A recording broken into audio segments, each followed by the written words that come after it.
तो आ चुके हैं science with Suraj YouTube channel के साथ लेकर एक और नया चैप्टर साइंस का, जो कि है हेरिडिटी। इसमें इवोल्यूशन वाला पार्ट तो दोस्त ऑलरेडी ओमिट है, हमने रिप्रोडक्शन कर लिया। अब इसके बाद बारी आती है आपके हेरिडिटी चैप्टर की। तो चलिए शुरू करते हैं। सबसे पहले हेरिडिटी। हेरिडिटी का क्या मतलब होता है यार? कहीं ना कहीं आप देखो तो हमारे अंदर कुछ ऐसी चीजें जो हमारे अंदर जो आई है वो मम्मी पापा के थ्रू आई है। हो सकता है मेरे बालों का कलर मेरी मम्मी से मिलता, मेरे मम्मी के बालों के कलर से मिलता हो, मेरी हाइट मेरे पापा के ऊपर गई हो। तो ऐसा बहुत सारी चीजें जो जनरेशन टू जनरेशन पास होती है। इसी जनरेशन टू जनरेशन पास होने वाली चीज को आप कहीं ना कहीं हेरिडिटी बोलते हो। तो द ट्रांसमिशन ऑफ कैरेक्टर और traits from parents to offspring, parents से बच्चों तक जो चीजें आती है उसको हम बोलते हैं हेरिडिटी। तो देखो, the hereditary information is present in the sex cells of the parent.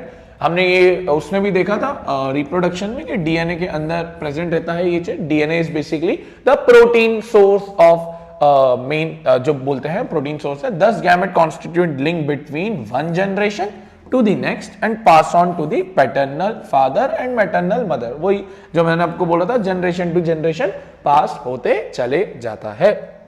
अब सर जब ये जब पास चीजें होती है तो हमने एक चीज रिप्रोडक्शन में भी देखा था, क्या ऑर्गेनिज्म एग्जैक्ट कॉपी बनाते हैं? तो आंसर है नहीं। सेक्सुअल रिप्रोडक्शन के अंदर एग्जैक्ट कॉपी कभी नहीं बनती, सर्टन वेरिएशंस आते हैं। वेरिएशंस यानी बॉडी के अंदर बदलाव आते हैं। सर ये वेरिएशंस बहुत इंपॉर्टेंट होते हैं क्योंकि इन्हीं वेरिएशन से कहीं ना कहीं आपका सर्वाइवल इंश्योर होता है। बॉडी का जो नई डायनेमिज्म होता है, डायनेमिज्म इन द सेंस कि बॉडी डायनेमिक बनती है, चेंजिंग एनवायरनमेंट के प्रति अपने आप को एडजस्ट करती है। तो वेरिएशंस बहुत इंपॉर्टेंट है। अब ह्यूमंस के अंदर ये वेरिएशंस देखना बहुत आसान है, बट प्लांट्स के अंदर ये वेरिएशन देखने के लिए कुछ एक्सपेरिमेंट्स किए गए, कुछ रिसर्च करी गई। और ये चैप्टर उन रिसर्चेस, इन एक्सपेरिमेंट्स के ऊपर है जो प्लांट्स के अंदर वेरिएशंस को दर्शाती है। इस चैप्टर में मेन एम्फेसिस रहेगा ये वेरिएशन के ऊपर कि कहीं ना कहीं हम वेरिएशन देख पाए, हम कुछ चेंजेस देख पाए पेरेंट्स और ऑफस्प्रिंग के अंदर। तो देखो, the difference in the character among the individual of a species is called as variation. जो चेंजेस और वेरिएशन डिफरेंस आ रहे हैं, the great advantage of variation to the species that it increases the chance of survival in the changing environment। Dynamic environment या changing environment के अंदर कहीं ना कहीं ये सबसे बड़ा एडवांटेज देता है कि वेरिएशन को सर्वाइवल ग्रोथ मिल जाती है। अब देखो, इस पूरी चीज में हमें जब हम देखेंगे, जो एक्सपेरिमेंट हम लेंगे, उस एक्सपेरिमेंट में हम देखें उस एक्सपेरिमेंट को परफॉर्म किसने किया था, वो प्लांट्स के ऊपर। इनका नाम था ग्रिगोर मेंडल। तो मेंडल साहब ने इस एक्सपेरिमेंट को परफॉर्म किया और इसलिए हम मेंडल साहब को बोलता भी हैं फादर ऑफ जेनेटिक्स। इनको क्या भी बोला जाता है सर? Father of genetics. ये एक ऐसे इंसान थे जिन्होंने अपनी पूरी जो रिसर्च थी, अपनी जो चीजें थी, उसको जेनेटिक्स की फील्ड, हेरिडिटी की फील्ड में डाल दिया। और आज हम इन्हीं के बारे में देख रहे हैं कि इनका एक्सपेरिमेंट क्या रहा था। पहले जॉर्ज मेंडल ने क्या किया? It was the first scientist to make a systematic study of the pattern of inheritance which involve the transfer of character from parents to progeny या पेरेंट्स टू ऑफस्प्रिंग। तो ये सबसे पहले साइंटिस्ट थे, इन्होंने ये किया। हम एक्सपेरिमेंट पे बढ़ने से पहले हमें दो चीजें पता होनी चाहिए, डोमिनेंट और रेसेसिव। ये हमें पता होना चाहिए। डोमिनेंट क्या होता है, रेसेसिव क्या होता है। Dominant as the name suggesting, एक चीज जो ऊपरी लेवल पे हावी हो रखी है। फॉर एग्जाम्पल, आपके सूरज सर और खली जी के बीच में वॉर हो, रेसलिंग विंग में उतार दो, तो ऑब्वियस सी बात है खली वहां डोमिनेंट है, तो मेरा कुछ अस्तित्व नहीं रहेगा। बट आप में और मुझ में वॉर करवा लो, आप छोटे नन्हे मुन्ने मासूम बच्चे और मैं बड़ा चौड़ा इंसान, अगर आप में और मुझ में वॉर करवा दो तो अब डोमिनेंट मैं हो गया। बट अगर मैं किन्हीं दो बच्चों के बीच में वॉर करवा दूं तो ऑब्वियस सी बात है कोई भी जीत सकता है। तो डोमिनेंट क्या क्या मतलब हुआ सर? डोमिनेंट स्पीशीज वो स्पीशीज होती है, डोमिनेंट स्पीशीज आर दो स्पीशीज which decide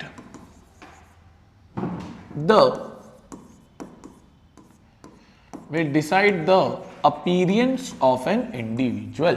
मतलब फॉर एग्जाम्पल मैंने आपको बोला प्लांट्स के अंदर जो टॉल प्लांट्स होते हैं वो डोमिनेंट होते हैं, अज्यूम करो, और जो शॉर्ट होते हैं शॉर्ट वो रेसेसिव होते हैं। रेसेसिव पे अभी आएंगे। रेसेसिव यानी अभी के लिए मान लो थोड़े कमजोर किस्म के। तो टॉल डोमिनेंट है, शॉर्ट रेसेसिव है। तो जब इन दोनों में लड़ाई होगी तो जीतेगा कौन? टॉल। तो प्लांट्स के कलर कौन सा है? टॉल। तो मैंने इसलिए क्या लिखा? दो species which decide the appearance, जो डिसाइड करेगी, जो डोमिनेंट होगा वो हमेशा जीतेगा ही जीतेगा अगर रेसेसिव आया तो। रेसेसिव में हम क्या लिखते हैं? विच मे और may not decide the appearance, कर भी सकती है और नहीं भी कर सकती है। सर कब करेगी कब नहीं करेगी? वापस एक एग्जांपल, मान लो अब शॉर्ट है जो अगेन रेसेसिव है और शॉर्ट है अगेन रेसेसिव है। अब रेसेसिव में लड़ाई करवाओगे तो अल्टीमेटली जीत किसकी होगी? रेसेसिव की। तो रेसेसिव अपने आप को एक्सप्रेस तभी करता है जब उसके सामने भी एक रेसेसिव आए। बट अगर उसके सामने कभी भी डोमिनेंट आ जाता है तो डोमिनेंट हमेशा जीतेगा। तो डोमिनेंट हमेशा एक स्पीशीज पे हावी होगा, एक जीन के ऊपर हावी होगा, और रेसेसिव तभी हावी हो सकता है जब उसके सामने भी एक रेसेसिव बंदा ही हो। डोमिनेंट स्पीशीज को हम कैपिटल लेटर से लिखते हैं और रेसेसिव को हम स्मॉल लेटर से लिखते हैं। ठीक है, तो डोमिनेंट रेसेसिव ये हमें ज्यादातर पता होना चाहिए। अब देखो जैसे हमें यहां पर डोमिनेंट और रेसेसिव है, तो प्लांट की हाइट, जो प्लांट की हाइट रहती है उसमें टॉल डोमिनेंट होता है तो कैपिटल टी से डिनोट, जो मैंने आपको बोला। ड्वार्फ यानी बौने छोटा, तो उसको स्मॉल टी से डिनोट करेंगे। फ्लावर का कलर वायलेट डोमिनेंट रहता है तो वी से डिनोट करते हैं। व्हाइट रेसेसिव होता है तो स्मॉल वी से कर लेते हैं। अब आप देखो जो ज्यादा हमारे काम का कौन सा है? पॉट कलर हमें देखना है। पॉट कलर में देखें या सीड कलर देख लो, seed colour important. Seed colour में येलो डोमिनेंट है तो कैपिटल वाई, ग्रीन स्मॉल है तो recessive small Y, seed shape round capital R, wrinkle small R. तो ज्यादातर तो हमें ये चारों पांचों पता होने चाहिए क्योंकि ये सबसे ज्यादा आते हैं। तो देखो ये जॉर्ज मेंडल जी के बारे में देख लिया। देखो अच्छा, अब इन्होंने कौन सा प्लांट लिया? सर ही टुक पी प्लांट, मटर। मटर का लिया, रीजन थे उसके पीछे दो। एक तो ये बहुत इजी होता है ग्रो करने में और बहुत ज्यादा प्लांट्स बना लेता है तो आपको देखने में आसानी पड़ती है, और इसकी वैरायटी ऑफ कैरेक्टर्स रहते हैं जो हमने अभी देखे, टॉल, शॉर्ट, सीड का कलर, फ्लावर का कलर, हाइट है, शेप है, तो बहुत सारे रहते हैं, तो जो एक अल्टीमेट एडवांटेज देता है। तो एक इजी टू ग्रो है, लार्ज नंबर ऑफ प्लांट्स बनाता है और बहुत सारे वैरायटी ऑफ कैरेक्टर्स। अब ये आपके सामने है, जैसे शॉर्ट है तो ये मैंने एक शेप बना दिया, सीड का शेप, सीड का colour, pot shape, pot colour, flower, ये सब बना हुआ है। अब हम देखते हैं कि मेंडल जी ने क्या दो एक्सपेरिमेंट किए। ये दो एक्सपेरिमेंट ही हमें समझना है। एक है मोनोहाइब्रिड क्रॉस, दूसरा है डाई हाइब्रिड क्रॉस। बहुत सिंपल होता है। Mono is for single, mono is for single. तो बेसिकली मेंडल साहब यहां क्या करेंगे? मेंडल साहब कोई सी एक कैरेक्टर को लेंगे, जैसे फॉर एग्जांपल हाइट ले लिया या कलर ले लिया, सीड शेप ले लिया, तो उसको हम बोलते हैं कि भाई एक ही ले लिया, उसको बोलेंगे मोनो हाइब्रिड। और हमारा याद रखना अल्टीमेट एम वेरिएशंस निकालना है, बदलाव दिखने चाहिए, बदलाव। चलो तो देखो, पहले तो बता दिया cross which involve single character. ठीक है, तो अब देखो हम लेते हैं, ध्यान देना, मैं पहले कलर से बना के मैं हाइट से बना के देखता हूं। हाइट में हमें पता है दो रहते हैं, एक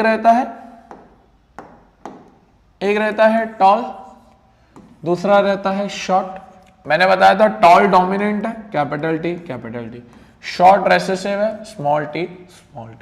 ये कौन सी जनरेशन है sir? This is parental generation, parents की जो जनरेशन है वो। सब पेरेंटल जनरेशन को हम करवाएंगे क्रॉस पॉलिनेशन, यानी क्रॉस ब्रीडिंग करवा रहे हैं कि दोनों आपस में मिल रहे हैं। तो जो बनेंगे, जो इनके बाद जो बनेंगे वो बनेंगे कैपिटल टी, स्मॉल टी। क्या बनेंगे? Capital T, small T. अच्छा, वही कैपिटल टी हमने किसको डिनोट किया है? टॉल। तो ये प्लांट्स भी कैसे होंगे? टॉल। ये प्लांट्स भी कैसे होंगे? टॉल, क्योंकि सारे डोमिनेंट ही थे तो अल्टीमेटली ये डोमिनेंट ही बैठते, तो capital T, small T, tall. क्या वेरिएशन आया? नहीं। पेरेंट जनरेशन में भी टॉल ही थे, अगली जनरेशन में भी टॉल ही थे। अभी मेंडल का काम हुआ क्या? नहीं। अच्छा, ये जो नई जनरेशन बनी, इस नई जनरेशन को हम बोलेंगे F1 जनरेशन। कहीं कहीं जगह पर इसको F1 प्रोगेंसी भी बोला जाता है। क्या भी बोला जाता है? F1 प्रोगेंसी। अब मेंडल परेशान, ऊपर भी डोमिनेंट इधर भी डोमिनेंट, क्या काम हुआ? नहीं, वेरिएशन तभी आएगा जब रेसेसिव मिले, कुछ बदलाव मिले। तो अब क्रॉस ब्रीडिंग से तो काम नहीं हो रहा था, तो उसने बोला चलो अब F1 को क्या करवाते हैं? सेल्फ, मतलब ये आपस में ही मिल लेंगे, जो दोनों है वो सेम सेम कर लेंगे। यहां अलग अलग थे, देखो यहां कैपिटल टी था, यहां स्मॉल टी था, ये अलग अलग ट्रेड्स थी। अब यहां जो बनी है वो चाहता है मैं इसको सेम करवा लूं, तो देखो क्या करना चाहता है वो अल्टीमेटली, वो ऐसा करना चाहता है कुछ, ये जो मिला है इसको ही इसके साथ कर लो आप। तो देखो सेल्फ करते, अब सेल्फ करते तो यहां पर एक स्क्वायर बनता है, तो देखना ध्यान से, जैसे हमने एक स्क्वायर बनाया यहां किया, तो देखो ध्यान से, यहां हम लेंगे मेल, यहां हम लेंगे नीचे फीमेल। सर दोनों सेम ले रहे हैं तो दोनों को सेग्रीगेट कर देते हैं, अलग अलग कर देते हैं, capital T small T, capital T small T. ठीक है, तो पहले पेरेंटल जनरेशन से मुझे ये कैपिटल टी स्मॉल टी मिला टॉल प्लांट्स, इसमें मुझे डोमिनेंट ही मिल रहा था, तो मेरा काम हुआ नहीं, वेरिएशन मिला नहीं। F1 जनरेशन में सोचा चलो अब सेल्फ करते हैं, तो कुछ नई जनरेशन बनाएंगे। इस नई जनरेशन को क्या बोलेंगे सर? F2 प्रोगेंसी या F2 जनरेशन। अब हमें चेक करना है कि ये जो दोनों का सेल्फ ब्रीडिंग हो रही है अलग अलग कर दो, सेग्रीगेट कर दो। तो capital T into capital T, capital T capital T, capital T into small T, capital T small T, capital T into small T, capital T small T, small T small T, small T small. बन sir, इस बक्से को बोलते हैं Punnett square, इस बक्से को क्या बोलते हैं? Punnett square. अब समझना, प्लांट्स को देखना, सर ये वाला टॉल, ये वाला भी टॉल, डोमिनेंट आ रहा है ना, ये वाला भी टॉल, बट इसमें दोनों स्मॉल टी आ गए, यानी ये कैसा हो गया सर? शॉर्ट। तीन कैसे मिले? टॉल। तीन तो अभी भी डोमिनेंट है, बट क्या एक शॉर्ट आ गया, एक वेरिएशन आ गया? हाँ सर, मेंडल को यही तो चाहिए था, तो F2 जनरेशन में कहीं जाकर उसको वेरिएशन मिला। अब देखो ध्यान से, ये वेरिएशन समझे कैसे हम? पेरेंटल जनरेशन ने क्रॉस ब्रीड किया, डोमिनेंट ही बना, टॉल ही बना, बट F1 में जो नई जनरेशन मिली उसका सेल्फ करवाया तो उसको एक वेरिएशन तो मिला। सर अब अगर देखें तो कैसे प्लांट्स मिले हैं? टॉल प्लांट्स मिले 3, शॉर्ट प्लांट्स कितने मिले? 1, तो रेशियो कितना हो गया? 3:1। रेशियो कितना हो गया? 3:1। सर इस रेशियो को बोलते हैं फिनोटिपिक रेशियो। क्या बोलते हैं इस रेशियो को? Phenotypic ratio. Phenotypic basically external appearance के लिए होता है। किसके लिए होता है? एक्सटर्नल अपीयरेंस, बाहरी सुंदरता से जो हम रेशियो निकालते हैं वो होता है एक्सटर्नल अपीयरेंस वाला फिनोटिपिक रेशियो। सर अब जीनोटिपिक भी तो है, जीन यानी ये अलग अलग जो बने, तो कितने बने? एक बना कैपिटल टी, एक बना कैपिटल टी स्मॉल टी, और एक बना स्मॉल टी, ये 3 बने। कैपिटल टी कितना है? 1, कैपिटल टी स्मॉल टी 1 और 1 2, और स्मॉल टी 1, तो रेशियो क्या बन गया? 1:2:1। Sir this ratio is called as genotypic ratio. कौन सा रेशियो बोलते हैं sir? Genotypic, which is based on the genes, internal genes. This is phenotypic external appearance, this is genotypic internal genes की वजह से। ये होता है मोनो हाइब्रिड क्रॉस। इसको क्या बोलते हैं सर हम? Mono hybrid cross. अब ध्यान से 2 चीजें और समझ लो, आगे भी हम देखेंगे। यहां पर कौन से प्लांट्स बने थे? टॉल। यहां पर कौन से प्लांट्स बने थे F1 में? टॉल। सर ये टॉल प्लांट्स क्यों बने? बिकॉज यहां एक लॉ लगा, जिस लॉ को मेंडल ने ही बोला था लॉ ऑफ डोमिनेंस। क्या बोलते हैं इस लॉ को? Law of dominance. Law of dominance ये कहता है, लॉ ऑफ डोमिनेंस ये कहता है कि जब जब एक डोमिनेंट ट्रेट और एक रेसेसिव ट्रेट आएगी, हमेशा डोमिनेंट ट्रेट ही अपना प्रभाव उसके ऊपर छोड़ेगी। जैसे यहां पर टॉल डोमिनेंट था, शॉर्ट रेसेसिव था, तो प्रभाव किसने डाला? टॉल ने। इसलिए प्लांट्स कैसे बने? टॉल। तो लॉ ऑफ डोमिनेंस इसको बोलते हैं। अच्छा सर यहां पर एक और लॉ भी लगा था, देखो क्या लॉ? हमने यहां आप देखो तो कैपिटल टी स्मॉल टी बना था जिसका हम सेल्फ करने वाले थे, बट मैंने इसको अलग अलग करा। क्यों किया सर अलग अलग? ताकि मैं नई जनरेशन ऑब्टेन कर पाऊं, और वो भी कौन सी? वेरिएशन वाली। तो ये जो अलग अलग किए थे ना, इस लॉ को बोलते हैं लॉ ऑफ सेग्रीशन। लॉ ऑफ सेग्रीशन, सेग्रीशन यानी अलग अलग करना, सेग्रीट करना, अलग अलग करना। तो ये दो लॉज होते हैं। देखो मैं इसको एक बार रीड भी करता हूं, फिर डायहाइब्रिड में आएंगे। तो देखो पहला लॉ ऑफ डोमिनेंस, ये कहता है whenever dominant trait is crossed with recessive always dominant will express itself. हमेशा कौन सी ट्रेट एक्सप्रेस करेगी? डोमिनेंट। सेग्रीशन जो मैंने अभी बोला, only a single copy of two gene copies present in the cell is distributed in each gamete that it produces, and the allocation of these gene copies is random. As per this law, offspring will acquire one gene copy from each parent. जो मैंने बोला था एक अलग अलग करके वो एक उससे ले लेगा। The law of segregation is also known as Mendel's second law of inheritance. तो वो एक एक अलग करके कहीं ना कहीं वो साथ में मिल बांट के आ जाएंगे। सर अब आ रहा है कौन सा क्रॉस? डायहाइब्रिड। मोनोहाइब्रिड में कितने कैरेक्टर ले रहे थे? एक, टॉल और short, round and wrinkle. But अब हम लेंगे यहां पर दो, दोनों को साथ में लेंगे। तो देखो इसमें मैं यूजुअली लेता हूं round and green, sorry round and yellow. ये दोनों हमने डोमिनेंट ले लिए, और दूसरे हम ले लेंगे रिंकल एंड ग्रीन। आपको बता दूं राउंड होता है डोमिनेंट, कैपिटल आर, येलो भी होता है डोमिनेंट, रिंकल होता है स्मॉल आर रेसेसिव, ग्रीन होता है स्मॉल आर रेसेसिव।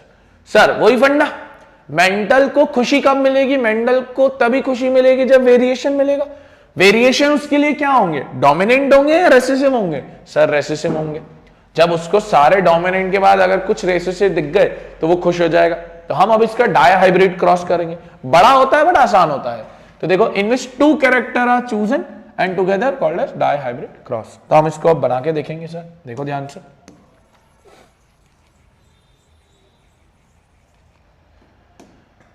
हम लेंगे दो चीजें, round and yellow and wrinkle and green. Round and yellow, wrinkle and green. Round and yellow is capital R, capital Y, capital Y. ठीक है? Wrinkle and green, small r, small y. ठीक है? Sir वही कौन सी generation है? Parental generation. कौन सी generation? Parental generation. Parental generation कौन सी ब्रीडिंग करती है? Cross breeding. पेरेंटल जनरेशन कौन सी ब्रीडिंग करती है? क्रॉस। सर जब क्रॉस करोगे तो वही डोमिनेंट रेसेसिव के साथ मिल रही है। अभी हमने लॉ ऑफ डोमिनेंस में क्या देखा? जब जब डोमिनेंट रेसेसिव के साथ मिलेगी तो हमेशा एक्सप्रेस कौन करेगा? डोमिनेंट। तो प्लांट्स देखो कैसे बनेंगे, capital R small R, gene तो आएगा ही उसका, capital Y small Y. Plants कैसे हैं again sir? Round and yellow. अभी भी प्लांट्स कैसे ही है? डोमिनेंट। क्या कुछ हुआ? अभी भी डोमिनेंट ही है। जनरेशन कौन सी बनी सर? F1 generation. अब इसका क्या करेगा वो? सेल्फ। अभी तो आपको कुछ वैरायटी मिली नहीं ना, आपको कुछ चेंज तो मिला ही नहीं, वेरिएशन तो मिला ही नहीं। अब सर जब ये करेगा तो यहां पर 4 प्लांट्स बनेंगे। कितने बनेंगे? 4। कौन कौन से मैं यहां लिखता हूं। पहला बनेगा राउंड एंड येलो, दूसरा बनेगा राउंड एंड ग्रीन, तीसरा बनेगा रिंकल एंड येलो, चौथा बनेगा रिंकल एंड ग्रीन। 4 बनेंगे सर ये। तो हमें क्या देखना है सर? राउंड एंड येलो क्या होगा? Capital R capital Y. Round and green capital R small Y. Wrinkle and yellow small R capital Y. Wrinkle and green small R small Y. Sir बताओ Mendel के लिए कब खुशी का दिन होगा? क्या ऊपर वाले आए? नहीं। लास्ट वाले आए? हाँ, लास्ट वाले में दोनों रेसेसिव है। तो हम इसका करेंगे सेल्फ ब्रीडिंग इन चारों का, क्योंकि 4 प्लांट्स बन रहे ना, तो बहुत बड़ा पुनेट स्क्वायर बनेगा इसका। तो देखो हम इसका पुनेट स्क्वायर बनाते हैं। हमने लिया 1 2 4, 1 2 4, ठीक है सर। यहां लेंगे मेल, यहां लेंगे फीमेल, वो ये चारों वापस सेल्फ ब्रीड कर रहे हैं ना, capital R capital Y, capital R small Y, small R capital Y, small R small Y. Sir same चीज यहां करो, capital R capital Y, capital R small Y, small R capital Y, small R small Y, ठीक है। अब आप वही करते चलो, थोड़ा बड़ा है बट कर लेंगे। चलो पहला होगा capital R capital R capital Y capital Y, capital R capital R capital Y small Y, capital R small R capital Y capital Y. यहां बनेगा capital R small R capital Y small Y. यहां करो capital R capital R capital Y small Y. यहां बनाओ capital R small Y small Y. यहां बनाओ capital R small R capital Y small Y. यहां बनाओ capital R small Y small Y. बना से पढ़ेंगे सर। यहां बनाओगे capital R small R capital Y capital Y. यहां बनाओगे capital R small R capital Y small Y. यहां बनाओगे small R capital Y capital Y. यहां बनाओगे small R capital Y small Y. यहां बनाओ capital R capital Y small Y, capital R small Y small Y, small R capital Y small Y, small R small Y small Y. बना लिया sir. अब देखना ध्यान से, क्या Mendel दादा को वेरिएशन दिखे सर? देखो देखो देखो दोनों वेरिएशन, हाँ ये रहा, मिला एक वेरिएशन, रेसेसिव ट्रेट मिला। कितने मिले सर? ये एक। यहां लिखते हैं अपन, देखो यहां मैं लिखता हूं, विल चेंज द कलर। हम यहां एक काम करते हैं, येलो से लिख देंगे, यहां चलो व्हाइट से लिख देंगे इसको। कितने कितने प्लांट्स मिले, रेशियो निकाल लेंगे, फिनोटिपिक। अब हम जो रेशियो निकालेंगे वो कौन सा निकालेंगे सर? फिनोटिपिक। अभी बताया था एक्सटर्नल अपीयरेंस है। अच्छा सर वही, इस स्क्वायर को तो आप क्या ही बोलने वाले हो, पुनेट। ये जनरेशन कौन सी हो गई? F2, ठीक है ना। अब देखो हम निकालते हैं, पहले हम राउंड एंड येलो गिनेंगे। हम क्या गिनेंगे? Round and yellow. तो देखो मैं एक कलर चेंज करता हूं, ग्रीन ले लेता हूं। ये राउंड एंड येलो फर्स्ट, ये सेकंड, ये भी third round and yellow, fourth भी राउंड एंड येलो। बस कैपिटल आर और कैपिटल वाई दिखना चाहिए। 5, फिर ये नहीं होगा, स्मॉल आर स्मॉल वाई आ गया, ये होगा 6, ये भी नहीं होगा, ये होगा 7, ये होगा 8, ये नहीं, ये नहीं, ये होगा 9, बाकी कोई भी नहीं। तो ये कितने हो गए सर? 9। ये कितने हो गए? 9। अब सर ये वाला निकालते हैं। अब अपन ब्लू कलर ले लेते हैं, ठीक है, राउंड एंड ग्रीन। ऊपर के 5 तो खत्म हो गए, round and green, small Y चाहिए। 1, ये हो गया है, ये 2, इधर हो गया है, ये नहीं, ये नहीं, ये 3। तो कितने आ गए सर? 3 आ गए। ये कितने आ गए? 3। सर रिंकल एंड येलो देख लें। रिंकल एंड येलो के लिए हम कौन सा कलर ले लेते हैं? We take orange colour. Wrinkle and yellow, ऊपर की लाइन पट्टी खत्म, सेकंड लाइन पट्टी खत्म, थर्ड देखो, ये 1, ये 2 और ये 3। तो इसके कितने हो गए सर? 3। और लास्ट वाले के 1। रेशियो क्या बना? 9:3:3:1। ये होता है फिनोटिपिक रेशियो, जिसको हम बोलते हैं एक्सटर्नल अपीयरेंस पे। डाई हाइब्रिड क्रॉस का। कौन से क्रॉस का? डाई हाइब्रिड क्रॉस का। This is the best thing जो एग्जाम में आने लायक बहुत बनती है, ठीक है। This is the dihybrid cross. ये हमने देख लिया। अब ये छोटी छोटी चीजें हैं जो चैप्टर की आती है, ब्लड ग्रुप वगैरह, ये बहुत बेसिक है। देखो अगर किसी ब्लड ग्रुप का कॉम्बिनेशन I ऑफ A और I ऑफ B है, I बेसिकली डिफाइन करने के लिए है, तो अगर A और A है तो उसका पर्सन का ब्लड ग्रुप क्या होगा? A। अगर A और O है, A और O है, तब भी क्या बनेगा? A ही बनेगा, क्योंकि A डोमिनेंट होता है। जैसे A डोमिनेंट होता है और O जो होता है वो रेसेसिव जीन होता है, ठीक है। फिर किसी का B है तो उसका ब्लड ग्रुप क्या हो जाएगा? B। एंड किसी का BO है तो B भी अगेन क्या ही होता है? डोमिनेंट। O हमेशा रेसेसिव जीन में आता है। किसी का जीन अगर A और B है, किसी का A किसी का B, तो अब A भी डोमिनेंट है, B भी डोमिनेंट है, तो पर्सन का ब्लड ग्रुप क्या हो जाएगा? AB। फिर किसी का O है, वही रेसेसिव O और O, तो क्या बन जाएगा? O। तो ये बहुत सिंपल सी चीज है। फिर देखिए सेक्स डिटर्मिनेशन, ये मैं आपको बताता हूं कैसे बनता है सेक्स डिटर्मिनेशन। बहुत सिंपल होता है। दोनों मेल बॉडी और फीमेल बॉडी के अंदर 23 पेयर ऑफ क्रोमोसोम्स होते हैं। कितने होते हैं? 23 पेयर ऑफ क्रोमोसोम्स होते हैं, यानी टोटल 46 हो गए। इन 23 पेयर में से 22 पेयर होते हैं ऑटोसोम्स, एक पेयर होता है सेक्स क्रोमोसोम। ठीक है, सेम काम यहां पर भी, ये होते हैं 22 पेयर ऑटोसोम्स, एक पेयर होता है सेक्स क्रोमोसोम। मेल के अंदर ये रहता है XY, सेक्स क्रोमोसोम की बात हो रही है। फीमेल के अंदर रहता है XX, यानी दोनों सेम और ये दोनों डिफरेंट। सर क्योंकि ये डिफरेंट है तो ये आपको बुक में कभी कभी दिखेगा, this is heterozygous trait, this is heterozygous trait. Heterozygous यानी जो अलग अलग है, एंड जो दोनों सेम है उसको बोलते हैं हम होमोजाइगस ट्रेट। क्या बोलते हैं? Homozygous trait. अब समझना, अगर यहां से X क्रोमोसोम गया और यहां से X क्रोमोसोम आया तो क्या बनेगा? XX यानी गर्ल चाइल्ड, क्योंकि गर्ल का ही सेम रहता है होमोजाइगस। अगर यहां से Y क्रोमोसोम गया, यहां से X क्रोमोसोम आया तो XY that is boy child. ये होता है सेक्स डिटर्मिनेशन, बेसिकली बचपन में ही पढ़ा था। बट एक बात बताओ, इसमें कंट्रोलिंग फैक्टर, अच्छा मेल और फीमेल होने के चांसेस कितने? बॉय और गर्ल होने के, तो बॉय और गर्ल होने के चांसेस कितने? 50-50। बट जेंडर डिसाइड कौन करता है? जेंडर डिसाइड करता है मेल का क्रोमोसोम।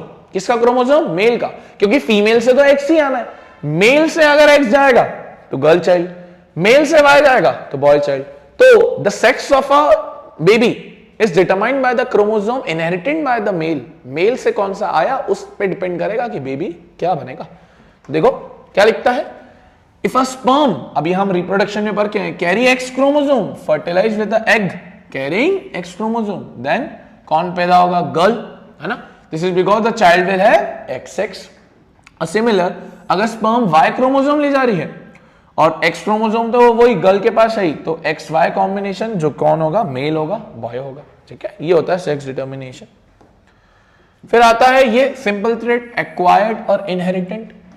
एक्वायर्ड और इनहेरिटेंट बहुत सिंपल होता है। एक्वायर्ड का मतलब होता है जो आप अपने लाइफ टाइम में एक्वायर करते हो, education, skills, knowledge, muscular body जो आप बनाते हैं, वो होता है आपका basically acquired trait. Inherent trait जो आपके अपने मम्मी पापा से आए, जैसे बालों का कलर, फेस का शेप, ये आपके मम्मी पापा से आए हैं, तो इनको बोलते हैं इनहेरिटेंट ट्रेट। एक्वायर्ड यानी जो आप खुद एक्वायर कर रहे हो, इनहेरिटेंट यानी जो आपके हेरिडिटी के अंदर आए हैं। तो बहुत सिंपल होता है। कौन सा है which is not inheritant but develops in response to the environment is called as acquired trait. Acquired trait of an organism cannot be passed to their future generation. Acquired trait कभी पास नहीं होती। For example, मैंने अगर CA किया है तो जरूरी नहीं है कि जो मेरा बेटा निकलेगा वो भी CA पैदा होगा, कि भाई बचपन से ही CA बन गया, ऐसा कभी नहीं होता। या जो मेरी नॉलेज है, मेरी स्किल्स है, मेरी कैपेबिलिटीज है, जरूरी नहीं कि मेरे बच्चे की भी वही कैपेबिलिटीज और वही स्किल्स नॉलेज हो। तो ये कह रहा है a trait of organism which is caused by the change in its genes, जो जीन्स के थ्रू आया है वो इनहेरिटेंट है, जो हेरिडिटरी लिया है। Inheritant trait actually mean the character which we receive from our parents.